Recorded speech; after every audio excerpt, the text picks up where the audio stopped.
sleep deprivation. Professor Franco Cappucio has been examining the link between lack of sleep and hypertension and cardiovascular disease. His research has thrown up some interesting findings. We were very fortunate enough earlier on to collaborate with University College London and the Whitehall 2 study in establishing a line of research looking at whether the duration of sleep may lead to some long-term consequences on health. And the study allows us to do so because it was started in 1980 by our colleagues at University College London and has been followed up the population on a regular basis every 5 years until now.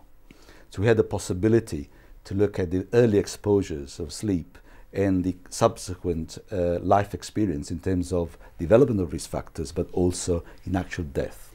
We found some interesting results.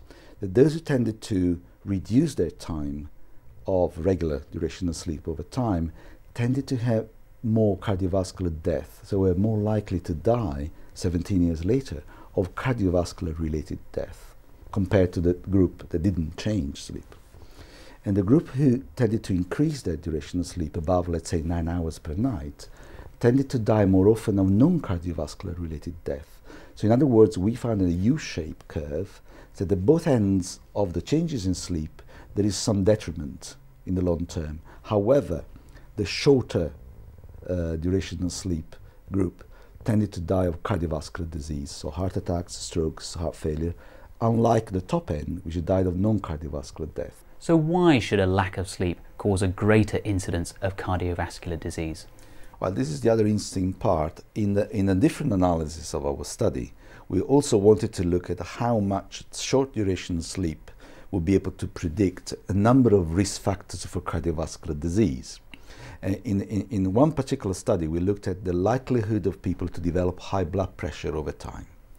And the interesting finding was that those who slept 5 hours or less were more likely to develop high blood pressure over the following 5 years. And as you know, high blood pressure is one of the most important risk factors of cardiovascular disease in terms of morbidity and mortality.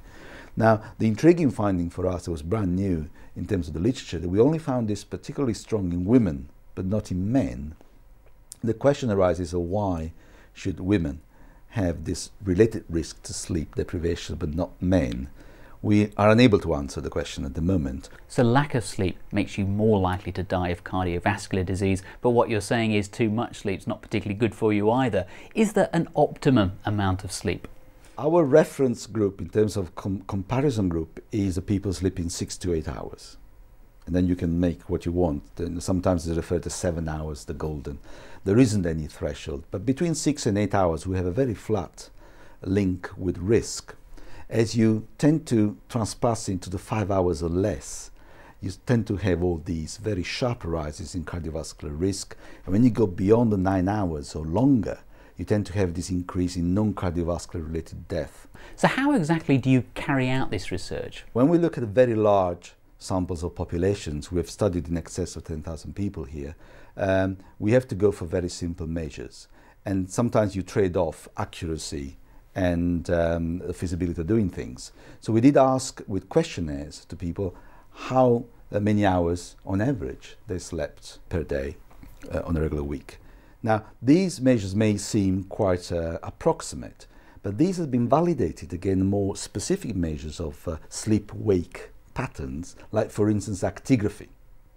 Now, actigraphy is a technique which it uses electronic gadgets have been developed over the time, which are able to measure your ability to move over time and link that to your day, time and night activity.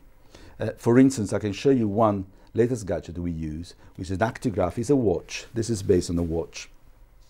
That measures your movements on 3 planes, this way, that way and that way, and also measure light, so you can say the daylight or the night time, and also has a marker where you can press to give us a hint of what you're doing, and the diary will tell us what you meant by that.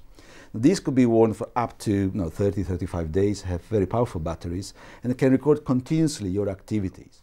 And what is translating to some recordings like these, if you see the top end panel here with all these 3 different layers, these are 14 days of recording when you have a sleep-wake cycle in big blocks, which are then broken down in activity. And when the individual is asleep, you have very little activity happening. And that matches with the light, which is daylight here, and you can see here there's darkness. Has this study made you think about how much sleep you personally have? I think I'm probably more at risk on the lower end, because the pressure of society, that's what we're interested in, is pushing us to reduce our time to spend in bed, asleep.